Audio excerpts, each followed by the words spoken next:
Olá, meus caros amigos, tudo bem? Voltamos aqui para a aula número 11, onde eu vou falar de escrita, evolução, sistema gráfico, enfim. Claro que isso você não descreve no laudo, mas é importante que você saiba como perito judicial que você é, não é? Então vamos lá, qual é a ideia, gente? É obviamente que a escrita, ela evolui com a sociedade. Obviamente hoje as pessoas estão escrevendo de que maneira? Muitas vezes você deve ter se comunicado comigo, não é? Para adquirir informações, aquisição desse curso, até mesmo pelo próprio WhatsApp, não é? Então as pessoas, antes de mandar uma carta, datilografia, e-mail, hoje a praticidade é o WhatsApp. Mas nem sempre foi assim, não é? Mas sempre o objetivo foi a troca de conhecimento e a manutenção do conhecimento. É por isso que nós falamos, né? Conhecimento é poder. E esse conhecimento, claro, que ele se dá através da escrita. Ludovic Kigless, ele fala um tema bem interessante, que fala que o homem é um animal que escreve. A única diferença nossa para demais animais é que nós passamos conhecimento, os outros animais também se comunicam, viu gente? Não pense, até plantas, né, se comunicam, isso já foi provado pela ciência, mas é óbvio que a nossa comunicação, ela se dá de forma muito mais, para nós, eficaz. Talvez um golfinho tenha uma comunicação muito melhor, não é verdade? Com ele mesmo. Muito bem. O desenho, pessoal, foi a primeira forma de escrita. Repito, o desenho foi a primeira maneira de escrita. E é chamada escrita pictórica. O que significa? Eram aquelas pinturas rupestres, né? Aquelas pinturas que eram feitas nas cavernas pelos homens da caverna. Na sequência, gente, o problema do desenho é que ele não tem sentimento. É da mesma maneira quando a pessoa faz um coração, dizendo que é amor. Não, isso para mim não é amor. O coração para mim está mais para paixão, né? Desce, sobe, sobe, desce, sobe, desce, e aquela loucura toda. Então, diante dessa situação, pessoal, é claro que nós estamos diante de uma situação em que as partes, de um modo geral, não conseguem transmitir o sentimento. Desta maneira, gente, surgiu qual escrita? Os chamados hieroglifos. O que são os hieroglifos? Surgiu no Egito Antigo, aproximadamente 5.000 antes de Cristo. Meu Deus, então se nós temos 2.000 anos de Cristo, nós temos uma escrita de 7.000 anos. Esses são um exemplo, por exemplo, dos hieroglifos. Aí que surgiu, gente, em 1799, a chamada Pedra de Roseta. O que é a Pedra de Roseta? Ele traz, dentre vários idiomas, 2 idiomas, traz o terceiro, que é o egípcio. Desta maneira, descobriu-se a escrita e o linguajar do Egito, o que trouxe um grande conhecimento à humanidade. Bom, depois nós tivemos a chamada escrita demótica. O que é escrita demótica? Ela teve vigência até o ano de 473 depois de Cristo.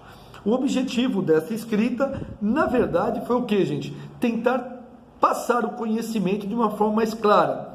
Ela não trouxe uma forma, vamos dizer assim, clara de sentimentos. Bom, aí nós tivemos a escrita ideográfica. A escrita ideográfica, gente, na China, no século 8, meu Deus, olha, 8 antes de Cristo, já começou a tratar desse assunto. Então, para você ver como os orientais estão na frente, né, pessoal? Sem dúvida nenhuma. Ela busca identificar sentimentos, tá? Assim como, meus caros amigos, ela tem, Confúcio escreveu nessa escrita ideográfica, tá bom? E é chamada também de escrita Q-U-N, Q-K-U-N, W-E-M, tá bom? Bom, nós temos em torno de 8 a 10 mil caracteres, repito, de 8 a 10 mil caracteres. E o Japão, olha só para você ter uma ideia, pessoal, eles têm em torno, o Japão, a escrita deles começou a partir do dia 5, a partir da data de 5, tá certo, gente? Antes de Cristo, que aí efetivamente se deu depois dele. Aí nós temos a escrita cuneiforme. O que seria escrita cuneiforme? Cune é como se fosse um barro em que, através de talhamento, é feito exatamente todas as observações. Foi criado na Babilônia e na Síria, tá bom? Feito com hastes, né? Como se fosse 1, 2, 3, como se fosse um número romano, tá bom? você ter uma ideia, o Código de Hammurabi, ele foi escrito, que é a primeira lei, teoricamente, né? Foi escrito em 2600 anos antes de Cristo, e foi escrito, tá certo, por uma escrita cuneiforme, tá? Só para você ter uma ideia, o Código de Hammurabi foi escrito por um guerreiro, ela tem 2,25 metros de altura por 1,90 de base, são 282 artigos, e sabe o que falava essa lei, como curiosidade? Tratava das mulheres, tratava de adoção e já falava sobre o salário mínimo. Só que é o seguinte, pessoal, o Código de Hammurabi, ele morreu logo após a morte do próprio Hammurabi, porque o filho, chamado Sansuilana, ele praticamente jogou o código, sabe onde? No mar. E esse código só foi achado 3.600 anos depois. Ainda bem, né? Existe isso hoje, esse registro tão importante. Bom, nós temos a escrita fonética. O que seria escrita fonética, meus caros amigos? Nada mais é do que vem de som, né? Fonética vem de som. Os sumerianos criaram ela. Se você pensar na palavra som, vem onda, não é? Bom, foi adotado, obviamente, essa escrita por outros povos. A letra, né, como eu disse a vocês, ela lembra um determinado som. E o alfabeto, ele surgiu com os fenícios, tá? Isso.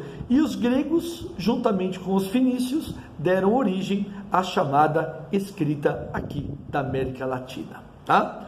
Bom, em Roma, né, o Império Romano, ele criou a chamada regra gramatical, tá bom? A chamada regra gramatical. Então, em suma, quais são os alfabetos que nós temos no mundo?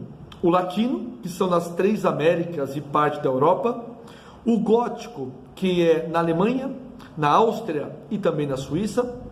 Nós temos o grego, que é obviamente na Grécia, o eslavo, que é na Rússia e também no oeste europeu, o hebraico, que é o Oriente Médio e a nação árabe, o Japão, que é o katakana, e na China, que é o ideográfico.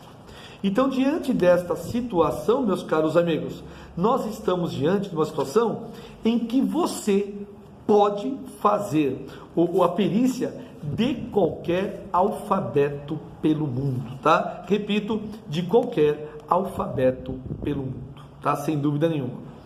E como que se deu aqui a escrita na América? Bom, nós temos os astecas, que hoje é considerado como México, não é isso? Eram através de figuras. Os maias, que é na região do Peru, Machu Picchu, enfim, não se sabe, gente. Quando os espanhóis dominaram o Peru, eles destruíram não só o povo, mas também a sua forma de escrita. Imagina quanto conhecimento não foi destruído, né? Espero que achem alguma coisa enterrada por aí. E os incas, tá bom? Que hoje é a região da Guatemala, é escrita, ela se dá através de símbolos. Então esses são os alfabetos que nós temos no mundo, e sem dúvida nenhuma, pessoal, é importante que você tenha esse conhecimento para que você possa expor isso com sabedoria, ou numa entrevista, numa conversa, ou num bate-papo sobre perícia. Bacana, não é? Acompanhe, tem muito mais.